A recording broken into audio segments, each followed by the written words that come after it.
સુપ્રભાત વિદ્યાર્થી મિત્રો, ચાલો પાછા આજે આપણે મળ્યા. આપણે લાસ્ટ વિડીયોમાં આપણા અભ્યાસક્રમમાં આવતા પાઠ 10 એટલે કે ભારતીય સંસ્કૃતિની સિદ્ધિઓ વિશે વાત કરતા હતા. આપણે આપણી ભારતીય સંસ્કૃતિની મહાનતાઓ વિશે થોડું ઘણું તો જાણતા જાણીએ છીએ ને? સરસ. પરંતુ આપણે આપણી ભારતીય સંસ્કૃતિની સાથે સાથે વિકૃતિઓને જોડી દેતા હોઈએ છીએ એ વિશે આપણે ચર્ચા કરતા હતા. તો આપણે લાસ્ટ પિરિયડમાં છેલ્લે ક્યાં સુધી પહોંચ્યા હતા એ તમને સૌ કોઈને યાદ જ હશે. યાદ છે ને? Very good. ચાલો આપણે ક્યાં પહોંચ્યા હતા? સરસ. આપણે લાસ્ટમાં આપણી પ્રકૃતિને સ્વીકારવાનું અને તેનું હંમેશા શોધન કરતા રહેવું અને પ્રકૃતિને હર હંમેશ સંસ્કૃતિનું રૂપ આપતા રહેવું ત્યાં સુધી પહોંચ્યા હતા. એટલે કે આપણા પાઠ્યપુસ્તકમાં પાના નંબર 68 સુધી આપણે અભ્યાસ કરી લીધો હતો. આજે આપણે પાના નંબર 69 એટલે 69 પાના નંબર ઉપર પહોંચ્યા હતા. હવે આજે આપણે આ પાઠનો અભ્યાસ કરીશું આગળ. તમારે બધાના જ હાથમાં ગુજરાતીનું પાઠ્યપુસ્તક હશે જ. અગર જો કોઈ પાસે અત્યારે ના હોય તો તે જલ્દીથી તમે તમારા પાઠ્યપુસ્તક હાથમાં લઈ અને પાના નંબર 69 કાઢો, જેથી આપણે સાથે સાથે સમજતા જઈએ. ચાલો આજે આપણે એના વિશે આગળ વધારે પડતા ઉદાહરણો દ્વારા વધારે ઊંડું જ્ઞાન મેળવીએ. ખાવાનું તો આપણે ન છોડી શકીએ કારણ કે તે પ્રકૃતિ છે, પણ માંસાહાર છોડી શકીએ તે જરૂર છોડીએ, કેમ કે તે સંસ્કૃતિની દિશાનું આગળનું પગલું છે. ખાવામાં સંયમ રાખી શકીએ તો જરૂર રાખીએ, કારણ કે તેમ કરવાથી સંસ્કૃતિની દિશામાં એટલા આગળ વધીશું. વિદ્યાર્થી મિત્રો, આપણે પ્રકૃતિ, સંસ્કૃતિ અને વિકૃતિ વિશે જ ભેદ જાણીએ છીએ, જાણવાની કોશિશ કરીએ છીએ. તો સૌથી પહેલાં આપણે સંસ્કૃતિ તરફ આગળ વધવું હશે તો સૌથી પહેલાં આપણે આપણા ખાવા ઉપર ધ્યાન આપીશું તો ખ્યાલ જ આવી જશે. આપણું પહેલું પગથિયું જ આપણને સંસ્કૃતિ તરફ વાળવા માટે મદદરૂપ થશે, અને તે એટલે કે માંસાહાર. જો આપણે માંસાહાર છોડીએ, ખાવાનું તો આપણે ન જ છોડી શકીએ, કારણ કે તે આપણી પ્રકૃતિ છે. આપણને ભૂખ લાગશે એટલે આપણને ખાવાનું તો જોઈશે જ. તે પછી ભલે ને સવારે ખાઈ લીધું હોય તો બપોરના આપણને ભૂખ લાગવાની જ છે, કારણ આપણી પ્રકૃતિ છે. તો આપણી પ્રકૃતિને તો આપણે ચેન્જ નહીં કરી શકીએ, પણ પ્રકૃતિના નિયમોમાં તો થોડું ચેન્જ કરી શકાશે. એ આપણા હાથની વાત છે, બરાબર ને? તો આપણે શું ખાઈએ છીએ એ વધારે પડતું મહત્ત્વનું છે, કારણ કે તે આપણને સંસ્કૃતિ તરફ વાળે છે. માટે આપણે ખાવાનું ન છોડીએ, પરંતુ શું ખાઈએ છીએ. જો આપણે કોઈ એવી વસ્તુ ખાઈએ છીએ જે આપણી સંસ્કૃતિની વિરુદ્ધ છે તો આપણે એ ખાવાની વસ્તુ છોડી શકીએ છીએ. દરેક વસ્તુ છોડવાની વાત નથી કરી.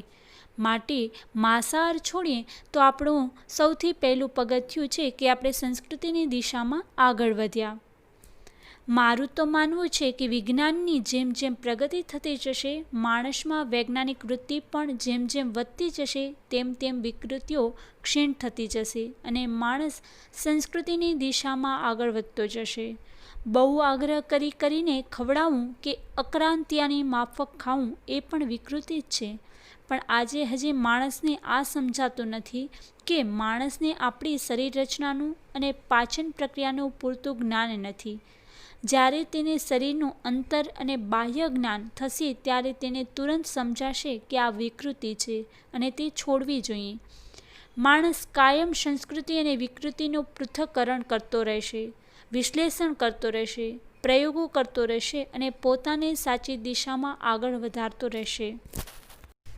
અર્થાત કહે છે કે માણસ જ્યારે વિજ્ઞાન જેમ જેમ પ્રગતિ કરે છે એમ માણસમાં પણ જ્યારે વૈજ્ઞાનિક વૃત્તિઓ વધારે થશે ને, એટલે કે એનામાં પણ વૈજ્ઞાનિક વૃત્તિઓ જેમ જેમ વધશે ને એમ એમ વિકૃતિઓ એની ક્ષીણ થતી જશે, એટલે કે એનામાં વિકૃતિઓ નાશ થતી જશે. શા માટે? કારણ કે તેનામાં વૈજ્ઞાનિકો વિચારો આવશે, એ વૈજ્ઞાનિકો વિચારો કેળવશે, પોતાના મનને વૈજ્ઞાનિક દ્રષ્ટિથી જોશે, પોતાની દ્રષ્ટિ વૈજ્ઞાનિક બનાવશે, માટે તેનામાં વિકૃતિઓ થોડી થોડી બધી ક્ષીણ થતી જશે ધીમે ધીમે. આવી રીતે તે માણસ છે સંસ્કૃતિની દિશામાં આગળ વધતું જશે. અને બહુ આગ્રહ કરીને કોઈ ખવડાવતું હોય, ખ્યાલ છે ને, આપણને ઘણાની આદત હોય બહુ આગ્રહ કરીને ખવડાવે, ના આટલું તો છાવવું જ પડશે તમને, ના આટલું તો ખાધા વગર તમને ચાલશે જ નહીં, અમે તમને આટલું ખાધા વગર તો ઊભા થવા જ નહીં દઈ. અરે ભાઈ, તે સામેવાળાનું પેટ છે, તેનો પેટમાં જેટલું જાય તેટલું જ એ ખાઈ શકે એ યોગ્ય છે. વધારે પડતું ખવડાવશો તો એને અપચો થઈ જશે, એના શરીરને નુકસાન જશે, એના શરીરને વધારે પડતો લોડ થશે. તો આવું ન સમજનાર માણસ પણ વિકૃતિ જ છે, એનામાં એ વિકૃતિ જ રહેલી છે. વધારે પડતો આગ્રહ કરીને ખવડાવવું કે અંકરાત્યાની માફક ખાવું. અંકરાત્યાની માફક એટલે કે ધરાય નહીં તેવું વધારે પડતું ખા કરવું, આખો દિવસ ખા કરવું, ગમે તે હોય ને મોઢામાં નાખી દેવાનું, આખો દિવસ ચરચર કર્યા કરવાનું. આપણે કહીએ ને કે આના મોઢામાં તો ગમે, આના હાથમાં તો ગમે તે આવશે ને એ ખાયા કરશે, ચરચર કર્યા કરશે આખો દિવસ. તો આવી રીતે આવી વૃત્તિઓ જે છે આપણા સ્વભાવમાં રહેલી હોય છે એને પણ વિકૃતિઓ જ કહેવાય છે, કે વધારે પડતું ખવડાવવાની વૃત્તિ અને અંકરાત્યાની માફક ખાવું, એટલે કે ધરાય નહીં, આપણે કોઈ પણ વસ્તુથી ધરાતા ન હોય, વારંવાર ખાયા કરી ગમે તે વસ્તુ, એ વૃત્તિને પણ વિકૃતિ જ કહેવાય છે. પણ હજી સુધી માણસ એ નથી સમજાતું માણસને કે આપણા શરીરની રચના શું છે, આપણા શરીરમાં પાચન પ્રક્રિયા શું છે, એનું પૂરતું જ્ઞાન નથી. એના કારણે આવી બધી ભૂલો થતી હોય છે. જ્યારે માણસ છે એ શરીરનું અંતર અને બાહ્ય જ્ઞાન મળી જશે, એટલે કે શરીરનું જે આંતરિક જ્ઞાન, એટલે કે આપણામાં પાચન ક્રિયા, જઠર, આંતરડું, આ દરેકે દરેક આપણા શરીરના અંદરના નાનામાં નાના જે અંગો છે એનું કાર્ય શું છે, એ કેવી રીતે કાર્ય કરે છે, એના ઉપર કઈ પાચન ક્રિયાની કેના ઉપર કઈ અસર પડે છે, આપણને કઈ વસ્તુથી નુકસાન થાય છે, આ બધી જ વસ્તુઓ શરીરની આંતરિક તેમજ બાહ્ય, એટલે કે આપણા શરીરની બાહ્ય રચના, આપણું જે બાહ્ય રૂપ છે એના ઉપર પણ કઈ અસરો પડે છે, આપણે શું ખાઈએ છીએ તો શેનાથી આપણને શું થાય છે, એના વિશે જો પૂરતું જ્ઞાન થઈ જશે ને ત્યારે તે સમજી જશે કે આ વિકૃતિ છે. માણસને માત્ર ને માત્ર હવે એ સમજવાની જરૂર છે, આપણી શરીર રચનાનું જ્ઞાન કેળવવાની જરૂર છે. આપણા શરીરની આંતરિક અને બાહ્ય રચના વિશે જ્યારે માણસ સમજી જશે ત્યારે તેની આ વિકૃતિ પણ દૂર થઈ જશે. તેને સમજાઈ જશે કે હું આ જે કરતો હતો અત્યાર સુધી, કે હું બીજાને પણ જોઉં છું, એ આ બધી વિકૃતિઓ છે અને તેને છોડી દેવી જોઈએ. એટલે છોડી દેશે ધીમે ધીમે આપમેળે જ. માણસ કાયમ સંસ્કૃતિ અને વિકૃતિનું પૃથ્થકરણ કરતો રહેશે. એટલે પૃથ્થકરણ એટલે અલગ અલગ કરતો રહેશે. માણસ દરેક દિશામાં એને જોશે કે આ સંસ્કૃતિ છે કે વિકૃતિ છે, એનું અલગ અલગ પોતાના મનથી જ, વિચારોથી જ પૃથ્થકરણ કરી લેશે. કોઈ સાથે ચર્ચા કરવાની જરૂર નહીં પડે, કોઈ પુસ્તક વાંચવાની જરૂર નહીં પડે, કે કોઈ પણ બાબાની સલાહ લેવાની જરૂર નહીં પડે, કે કોઈ ડૉક્ટર પાસે નહીં જવું પડે. એ પોતાનો જ પોતે જાતે ડૉક્ટર બની જશે. કારણ એને દરેક દિશામાં સંસ્કૃતિ અને વિકૃતિ દેખાશે, તેનું પૃથ્થકરણ જાતે કરી લેશે. કારણ એ પોતાની શરીરની આંતરિક અને બાહ્ય રચના વિશે જાણે છે, એને ખ્યાલ છે કે કઈ વસ્તુ મારા માટે હિતકારક છે અને કઈ મારા માટે અહિતકારક છે, કઈ નુકસાન કરતા છે. માટે એ પોતાની જાતે જ આ બધી વસ્તુનું પૃથ્થકરણ કરશે અને વિશ્લેષણ કરતો રહેશે. એટલે વિશ્લેષણ એટલે વિશ્લેષણ એટલે કે દરેક દિશામાંથી એને અલગ પાડી લેશે, એને દરેક દિશામાં અલગ તરતો પોતાનો વિચાર મૂકી શકશે, પ્રયોગો કરતો રહેશે એના ઉપર અને પોતાની દિશાને હંમેશા આગળ વધારતો રહેશે. આવું ભારતમાં થયું છે. અહીં 1000 વર્ષથી માણસ જાતના પ્રયોગો કરતો રહ્યો છે અને તેમાંથી આપણે જેને ભારતીય સંસ્કૃતિ કહીએ છીએ તે નીપજી છે. ભારતીય સંસ્કૃતિ પ્રયોગશીલ છે. ભારત પ્રાચીન કાળમાં બહુ જ પ્રવૃત્તિમય હતો. અહીં બહુ પ્રયોગો પણ થયા, તેના નિષ્કર્ષ પણ નીકળ્યા અને તેમાંથી વિવિધ શાસ્ત્રો પણ ઊભા થયા. તેમાં આધ્યાત્મિક દ્રષ્ટિ મુખ્ય હતી. માણસ આધ્યાત્મિક દ્રષ્ટિ કેમ આગળ વધતો રહે તેની ખોજ નિરંતર ભારતમાં ચાલી. આવી બધી યોજનાઓ આપણા પૂર્વજોએ અનેક પ્રયોગો કરીને ઘડી અને આપણો બહુ મોટો વારસો છે. હવે સૌથી પહેલાં તો આપણે જોઈએ તો આપણા ભારતમાં આ બધું જ થયું છે. હજારો વર્ષથી માણસ જાતના પ્રયોગો કરતા રહ્યા છે, જાતના પ્રયોગો કરતો રહ્યો છે અને હજી પણ કરતો રહેશે. શું કામ? કે આપણી ભારત સંસ્કૃતિ જ છે. આપણી ભારતીય સંસ્કૃતિ જેને આપણે કહીએ છીએ તે આનામાંથી જ નીપજી છે. તે પ્રાચીન કાળથી જ પ્રયોગો કર્યા છે અને એનામાંથી જ ભારતીય સંસ્કૃતિ પ્રયોગશીલ બની છે. પ્રાચીન કાળમાં ઘણા બધા પ્રયોગો થયા છે. પ્રવૃત્તિમય બની રહ્યો છે આપણો ભારત દેશ અને બહુ પ્રયોગો થયા. તેમાંથી નિષ્કર્ષ એટલે કે સાર, એનામાંથી જે વસ્તુનો સાર નીકળે, અર્થ નીકળે એ કાઢ્યો છે અને પછી તેમાંથી શાસ્ત્રો ઊભા થયા છે. ઘણી વખત જો આપણે ઘણાના મોઢામાંથી ઘણી બધી જ્ઞાનની વાત સાંભળતા હોઈએ છીએ ત્યારે આપણને એમ થાય કે અરે આ આટલો બધો જ્ઞાની કેમ હોઈ શકે છે? કારણ તેણે શાસ્ત્રોનું પઠન કર્યું હોય છે અને શાસ્ત્રોમાં દરેકે દરેક વસ્તુને પ્રયોગથી એને નિષ્કર્ષ કરીને પછી અપનાવેલી વસ્તુ છે. પ્રયોગમાંથી જે એનામાંથી તારવીની જે વસ્તુ હોય છે એ વસ્તુ એ શાસ્ત્રમાં ટાંકેલી હોય છે, એનામાં એનું સ્થાન હોય છે. માટે તે શાસ્ત્રોમાં ત્યારે સ્થાન પામેલું હોય છે જ્યારે પ્રયોગોમાંથી નિષ્કર્ષ પામીને પછી એને સાચી ઘટનાનું જ્યારે તારણ મળ્યું હોય છે ત્યારે એની વચ્ચે એ ત્યાં સ્થાન પામેલું હોય છે અને પછી જ એ આપણા બધાની વચમાં આવે છે. આવી રીતે આધ્યાત્મિક દ્રષ્ટિ મુખ્ય રહી છે આપણા ભારત દેશમાં. માણસ આધ્યાત્મિક દ્રષ્ટિએ કેમ આગળ વધતો રહે હંમેશા, એની ખોજ નિરંતર ભારતમાં, નિરંતર એટલે હંમેશા એવી ભારતમાં ચાલી કે આવી બધી યોજનાઓ આપણા પૂર્વજોએ અનેક પ્રયોગો કર્યા અને પછી કરીને ઘડ્યા કે આપણા ભારત દેશમાં આપણો ભારતીય છે એ આપણી સંસ્કૃતિ તરફ કેમ આગળ વધે, આપણો આધ્યાત્મિક દ્રષ્ટિથી કેટલો આગળ વધી શકે, એ હંમેશા પ્રયોગો કરતા રહ્યા આપણા પૂર્વજો. અને આ બધો જ આપણો ભારતીયનો આ મોટો વારસો રહ્યો છે. ભારત માટે એમ કહેવાય છે કે આ એક મોટો સંપન્ન દેશ છે. અહીં સુંદર સુંદર સેંકડો નદીઓ વહે છે. અહીં હિમાલય જેવો અદ્ભુત પહાડ તો છે જ. આપણો દેશ ભારે સુજલ ને સુફળ છે, પણ આપણા કરતાંય વધારે સુજલ સફળ દેશો દુનિયામાં મોજૂદ છે. એટલે કે આ કંઈ આપણી વિશેષતા ન કહેવાય. હા, આપણે એવો દાવો જરૂર કરી શકીએ કે અહીં જે વિચાર સંપદા આપણને મળી છે તે અત્યંત અદ્વિતીય છે. આ હું કોઈ અભિમાનથી દાવો નથી કરતો. જો હું કોઈ બીજા દેશમાં જન્મ્યો હોત તો પણ નિષ્પક્ષપણે તટસ્થતાથી ભારત વિશે આવું જ કહેત કે ભારતનો વિચાર વૈભવ ખરેખર અદ્વિતીય છે.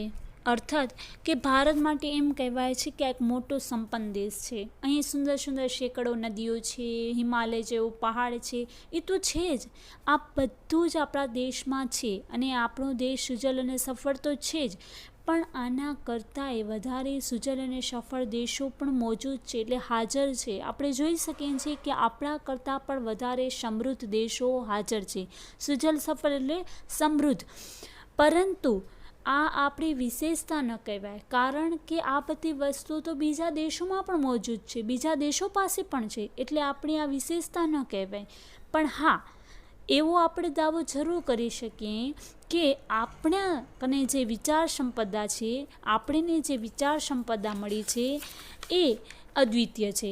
એટલે વિચાર સંપદા એટલે કે વિચારોની જે સંપત્તિ છે આપણા પાસે, એ આપણા પાસે જે છે એ અત્યંત અદ્વિતીય છે. અદ્વિતીય એટલે અજોડ, એટલે કે જે બીજા પાસે કોઈ પાસે ન હોય તે. બરાબર? એટલે આપણા પાસે જે વિચાર શૃંખલા છે, આપણી જે વિચાર સંપદા છે, આપણામાં જે વિચારોની સંપત્તિ છે આપણા પાસે, એ અદ્વિતીય છે. એ કોઈ પાસે નથી. એવી વિચારશીલતા એ ભારત દેશના લોકો પાસે જેવી વિચારશીલતા છે, વિચારોની સંપત્તિ છે, એવી બીજા દેશો પાસે નથી. એટલે આવું લેખક કહે છે કે હું અભિમાનથી નથી કહેતો, પરંતુ જો કોઈ હું બીજા દેશમાં જન્મ્યો હોત, એટલે કહે છે કે જો હું કોઈ બીજા દેશમાં જન્મ્યો હોત, ભારત દેશને છોડીને બીજા કોઈ દેશમાં જન્મ્યો હોત, તો પણ નિષ્પક્ષપણે તટસ્થતાથી ભારત વિશે એવું તો હું જરૂર કહેત કે ભારત એ વિચાર વૈભવ ખરેખર અદ્વિતીય છે. ભારતનો જે વિચાર વૈભવ છે એ અદ્વિતીય છે. ભારતમાં જે વિચારોનો વૈભવ છે, ખજાનો છે, વૈભવ એટલે ખજાનો હોવો, એટલે કે ભારત પાસે જે વિચારોનો ખજાનો છે એ અદ્વિતીય છે. તે કોઈ દેશ પાસે નથી.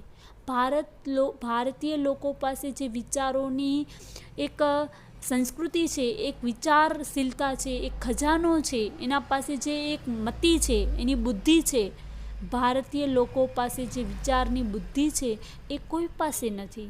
એ આપણે અભિમાન વગર પણ કહી શકીએ, ગૌરવ સાથે, ગર્વ સાથે આપણે કહી શકીએ કે આપણા ભારત દેશ પાસે વિચાર સંપદા છે.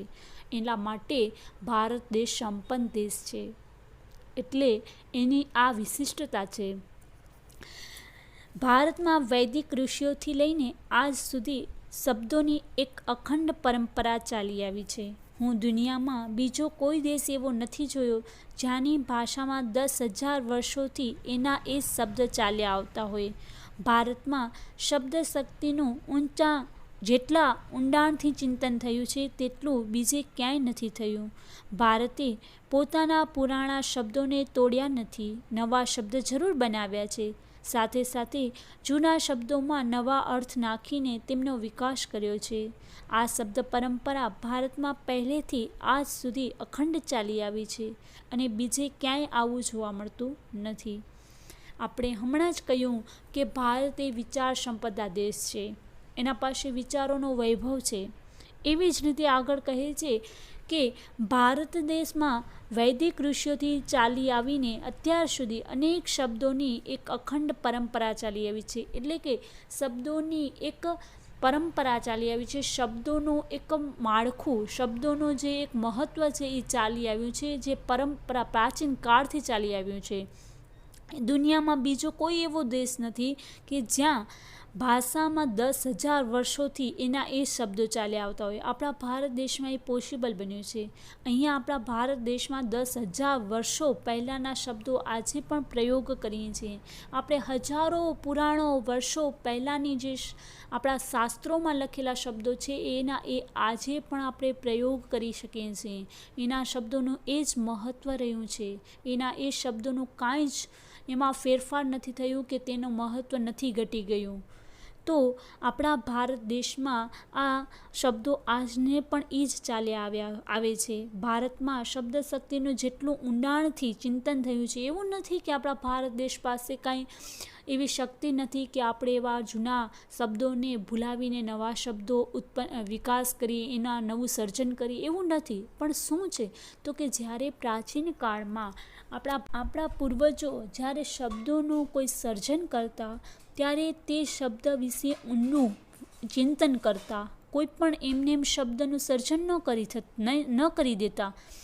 તો આવા ઊંડા ચિંતનથી થયેલું સર્જન છે, માટે એ આજે પણ એટલું જ મહત્ત્વ દર્શાવતું રહ્યું છે, એટલું જ આજે પણ એનું મહત્ત્વ છે. આજે પણ એટલા શબ્દો એના એ જ પ્રયોગોમાં એ ઉપયોગ થઈ રહ્યા છે. અને એ જેટલું ઊંડું ચિંતનથી આપણો શબ્દ સર્જન થયું છે એટલું બીજે ક્યાંય નથી થયું. ભારતે પોતાના પુરાણા શબ્દોને તોડ્યા નથી ક્યારે, અને નવા શબ્દ જરૂર બનાવ્યા છે, પણ જૂના શબ્દોને પણ નવા અર્થ આપી દીધા છે. એટલે કે જૂના શબ્દોનું પણ કાંઈ મહત્ત્વ ઘટાડ્યું નથી. આવી શબ્દ પરંપરા ભારતમાં પહેલેથી જ અખંડ ચાલી આવી છે. અખંડ એટલે કે તૂટ્યા વગર, એટલે કે પરંપરાથી જ ચાલી આવી છે આવી ભારતમાં, અને બીજે ક્યાંય આવું જોવા મળતું નથી. એટલે કે આવા બીજા કોઈ દેશમાં આવી પરંપરા અખંડ હોય એવી જ નથી જોવા મળી, જે ભારત દેશમાં જોવા મળી છે. યાસ્કાચાર્યે કહ્યું કે આપણી સનાતન છતાં નિત્ય નૂતન સંસ્કૃતિ છે. આપણી ભીતર એક અખંડ તંતુ કાયમ છે. પુરાણા જમાનામાં કોઈ ઋષિ આજે આવે તો તેને આપણો બાહ્ય વેશ ભલે જુદો દેખાય, પણ એને આપણામાં એવું કંઈક અવશ્ય દેખાશે જેને લીધે એ કહી ઉઠશે કે આ મારા જ બાળકો છે. આપણી ભીતર કોઈ શાશ્વત, સ્નિગ્ધ, ચવડ, કઠોળ અને જીવતરવાળી વસ્તુ છે, જે બદલાતી નથી. આ આપણું એક અનોખું બળ છે. અર્થાત કે યાસ્કાચાર્ય એમ કહે છે કે આપણી આ સનાતન છતાં, એટલે સનાતન એટલે કે જે વર્ષોથી આપણી ચાલી આવી છે, શાશ્વત છે, જે શાશ્વત છે, નિત્ય છે, એવી આ આપણી સંસ્કૃતિ છે. પણ છતાં પણ એ નિત્ય નૂતન સંસ્કૃતિ છે, એટલે કે છતાં પણ એનામાં કાંઈ ને કંઈક નવું આવતું રહે છે. પણ તે જૂનું પણ બદલાતું નથી. નવું આવવાની સાથે સાથે જૂના સાથે એ જોઈન્ટ થઈ જાય છે, એના સાથે જોડાઈ જાય છે. આપણી ભીતર એક અખંડ એવું તંતુ છે, એ કાયમ રહે છે. એક અખંડ એટલે કે જે ક્યારેક ખંડિત ન થાય એવું અખંડ તંતુ કાયમ રહે છે. કાયમ એટલે હંમેશા રહે છે એવું તંતુ, કે જે પુરાના જમાનાના કોઈ ઋષિ પણ આજે આપણને મળવા આવે, પુરાના સમયમાં બહુ પ્રાચીન સમયના કોઈ ઋષિ પણ આપણને મળવા આવે, તો એ આપણો બાહ્ય દેખાવ, બાહ્ય વેશ એટલે આપણો બાહ્ય દેખાવ છે, પહેરવેશ છે, હાલચાલ, ભાવ, વ્યવહાર, આ બધું જ આપણો બાહ્ય દેખાવ જોઈ ને કદાચ એને એવું લાગે કે આ કંઈક જુદું છે. પણ છતાં પણ આપણામાં એવું તો કંઈક અવશ્ય ને દેખાય કે જેના લીધે એ એમ તો કહી જ દે કે ના, આ તો મારા જ બાળકો છે. શા માટે?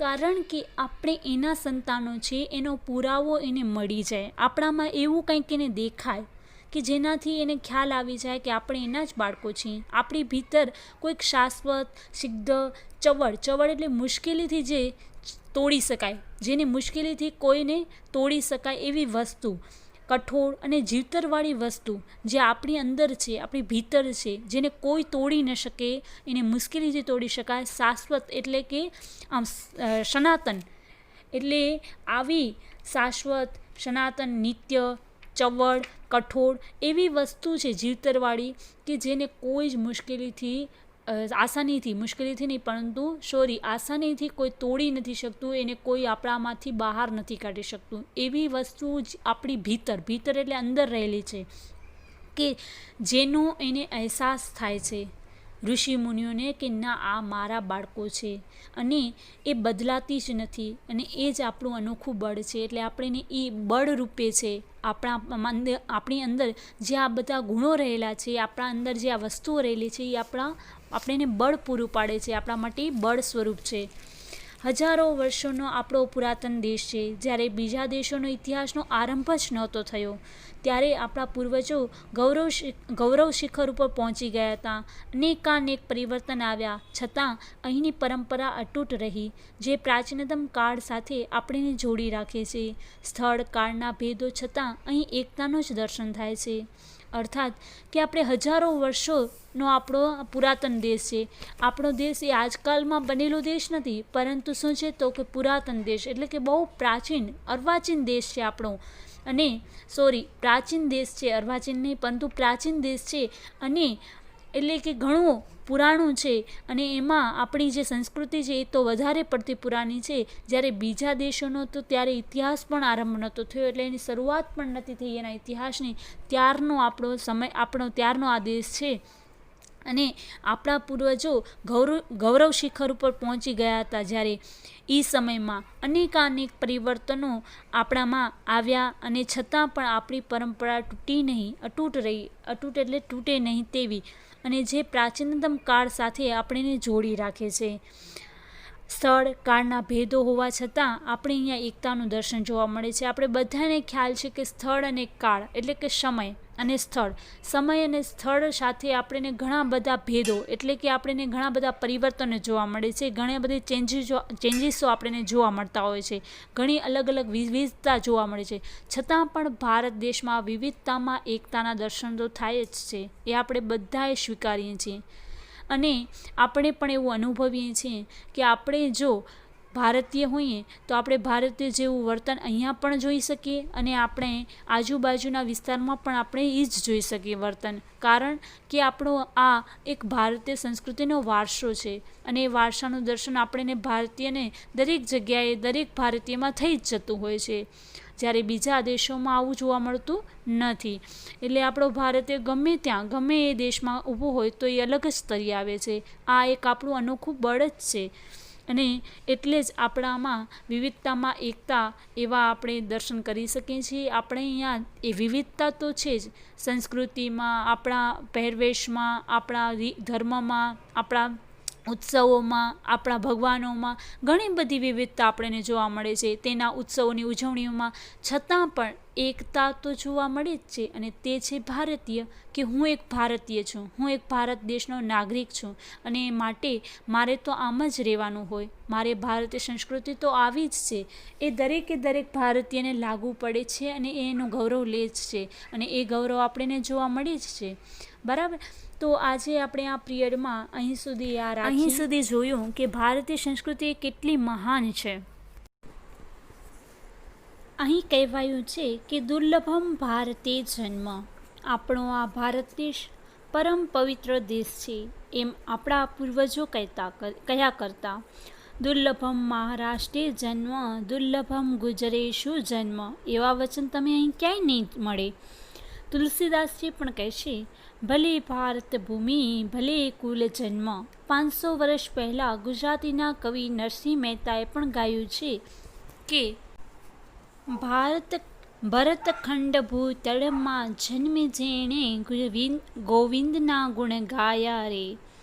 તે ધન્ય છે. આ વાત અસમના શંકરદેવ અને મહાદેવે પણ કહી. ન નરસિંહ મહેતાએ ગુજરાતનો મહિમા ગાયો, ન શંકરદેવે અસમનો મહિમા ગાયો. એકબીજાની ભાષા તેઓ જાણતા નહોતા, એકબીજાને નહોતા ઓળખતા, છતાં ભારત અમારી પુણ્યભૂમિ છે, અને તેમાં જન્મ પામ્યા તેથી ધન્ય થઈ ગયા, એવું એ બંને અનુભવ્યું અને વ્યક્ત કર્યું છે. તો આપણી ભારત ભૂમિ કેટલી મહાન છે. દુર્લભમ ભારતે જન્મ. આપણો ભારત દેશ એ પવિત્ર દેશ છે, અને આપણા પૂર્વજો તો હંમેશા કહેતા કે દુર્લભમ ભારતમ જન્મ. ભારતમાં જન્મ જ દુર્લભ છે. અને આવી જ રીતે આપણે જોઈએ તો ગુજરાતના કવિ નરસિંહ મહેતા પણ શું કહ્યું છે કે ભરતખંડ ભૂતળમાં જન્મી જેણે ગોવિંદના ગુણ ગાયા તે ધન્ય છે. અને અસમના શંકરદેવ પણ અને મહાદેવ પણ ભારત ભૂમિની એવી જ મહિમા ગાય છે. તો નહોતા એ લોકો એકબીજાને જાણતા, ન શંકરદેવ મહાદેવ એકબીજાને જાણતા નહોતા, એ લોકો નરસિંહ મહેતાને જાણતા, છતાં પણ એણે પોતાની ભારત ભૂમિને પુણ્યભૂમિ કહી અને તેમનો મહિમા ગાયો. તેઓ જન્મ પામ્યા તેથી ધન્ય થઈ ગયા, એવું બંને જણાએ અનુભવ્યું અને વ્યક્ત કર્યું. આગળ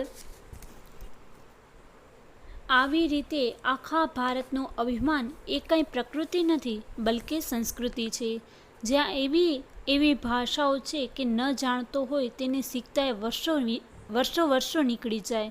એવી વિભિન્ન ભાષાઓ અને અપરંપાર વિવિધતાવાળા આ ભૂખંડને એક દેશ માનવો એ સંસ્કૃતિ છે. પ્રકૃતિથી ઉપર ઉઠીને આ સંસ્કૃતિ સદાય છે.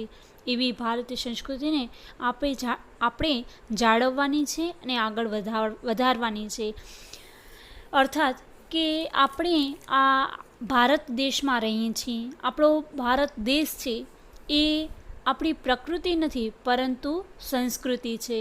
કારણ કે અહીંયા એવી અલગ અલગ વિવિધ ભાષાઓવાળા, અલગ અલગ ધર્મવાળા અનેક લોકો રહે છે, અને એવી ભાષાઓ અહીંયા કને છે કે જેને શીખતા તો વર્ષોના વર્ષો વીતી જાય.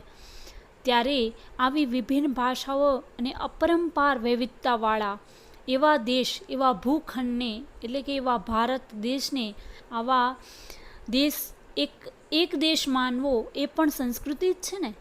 આપણી સંસ્કૃતિ એ છે કે આપણે વિવિધતામાં એકતામાં સમાવેશ કરીએ છીએ. આપણે વિવિધતામાં એકતાને માન આપીએ છીએ. આપણે દરેકને એક માનીએ છીએ. એ આપણી સંસ્કૃતિ છે. એટલે પ્રકૃતિથી ઉપર ઉઠીને આ સંસ્કૃતિ સધાઈ છે. એવી જ ભારતીય સંસ્કૃતિ, આવી ભારતીય સંસ્કૃતિને આપણે જાળવવાની છે, એને સંભાળવાની છે, અને એને આગળ વધારવાની છે. કે નહીં કે આપણે ત્યાંને ત્યાં રાખી દેવાની છે. આવી રીતે વિદ્યાર્થી મિત્રો, આપણે આ ભારતીય સંસ્કૃતિની સિદ્ધિ વિશે ઘણું બધું અહીંયા જોયું. તેના ઉદાહરણો દ્વારા આપણે એની સમજ મેળવી. સંસ્કૃતિ, પ્રકૃતિ અને વિકૃતિ વચ્ચેનો એવો સાવ કહેવાય તો તાર્કિક ભેદ આપણે અહીંયા સ્પષ્ટ જોયો.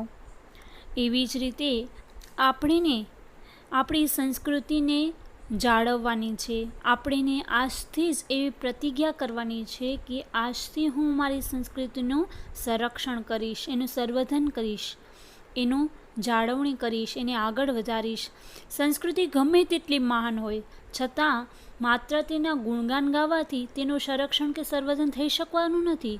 તે માટે સતત સજાગ અને સભાનપણે પ્રયત્નશીલ બની રહેવાનું છે. એટલે આ વિચાર આપણે આપણા મનમાં દ્રઢ કરવાનો છે. પ્રકૃતિ, સંસ્કૃતિ અને વિકૃતિ વચ્ચેનો તાર્કિક ભેદ આપણા મગજમાં સ્પષ્ટ થઈ ગયો. હવે આપણે સંસ્કૃતિ તરફ આગળ વધવા માટે આપણે હંમેશા પ્રયત્નશીલ રહેવાનું છે. અહીંયા ભારત એક ખોજ જે ફિલ્મ છે એ પણ અહીંયા તમને ખૂબ મદદરૂપ થશે, સહાયક થશે આ ભારતીય સંસ્કૃતિને જાણવા માટે. તો તમે જો મોકો મળે તો અવશ્ય તે ફિલ્મ છે, મૂવી છે, એનો નજરાણું, એને મૂવીને નિહાળજો અને તેમાંથી ઘણી વસ્તુઓ તમે ખૂબ સરળતાથી એને સમજી શકશો. ચાલો તો આજે આપણે અહીંયા આ પાઠનો અભ્યાસ પૂર્ણ કરીએ છીએ. ભારતીય સંસ્કૃતિની સિદ્ધિ 10મા પાઠ જે વિનોબા ભાવે રચિત હતો તેનો આપણે અભ્યાસ અહીં પૂર્ણ કરી લીધો છે. આશા કરું છું કે તમને આ પાઠ ખૂબ સારી રીતે સમજમાં આવી ગયો હશે. આજે આપણે આ વિડીયોનો એટલે કે આ પિરિયડનું હોમવર્ક નોંધી લઈએ. લાસ્ટ પિરિયડમાં તમને હોમવર્કમાં મેં સમાનાર્થી અને વિરુદ્ધાર્થી આ પાઠમાં જે શબ્દ સમજૂતીમાં સમાનાર્થી અને વિરુદ્ધાર્થી આપેલા હતા તે તમને નોટબુકમાં લખવા માટે કહેલા. તો આજે બાકીના સ્વાધ્યાય એટલે કે સ્વાધ્યાયમાં પહેલાં 3 પ્રશ્ન વિકલ્પવાળા છે એ લખવાના છે. દર વખતેની જેમ જ સાચો જ વિકલ્પ ખાલી માત્ર લખવાનો રહેશે, બાકીના વિકલ્પો લખવાની જરૂર નથી. ત્યાર પછી છે 2-3 વાક્યોમાં ઉત્તર આપો. એક પ્રશ્ન છે એ લખવાનું છે. ક્વેશ્ચન 3 છે નીચેનો પરિચ્છેદ વાંચે તેની નીચે આપેલા પ્રશ્નના ઉત્તર લખો. બાળકો તમને આ ગદ્ય સમીક્ષા છે એ લખવાની છે, પરંતુ તમારી બુકમાં જ લખવાની છે, સ્વાધ્યાયમાં, કારણ કે 2 જ લાઇનનો અહીંયા પેરેગ્રાફ છે એટલે તમે લખી નાખજો. ત્યાર પછી જે ક્વેશ્ચન 4 7-8 લીટીમાં ઉત્તર આપો એમાં પણ એક જ ક્વેશ્ચન છે તો એ પણ તમારે લખવાનો છે. એટલે કે આજના પિરિયડનું હોમવર્ક સ્વાધ્યાય આખો તમારે લખવાનું છે. ક્વેશ્ચન 1, 2, 3 અને 4 અને લખાઈ ગયા બાદ તેના ફોટો પાડીને મને જલ્દીથી સેન્ડ કરવાના છે, ભૂલ્યા વગર. Thank you.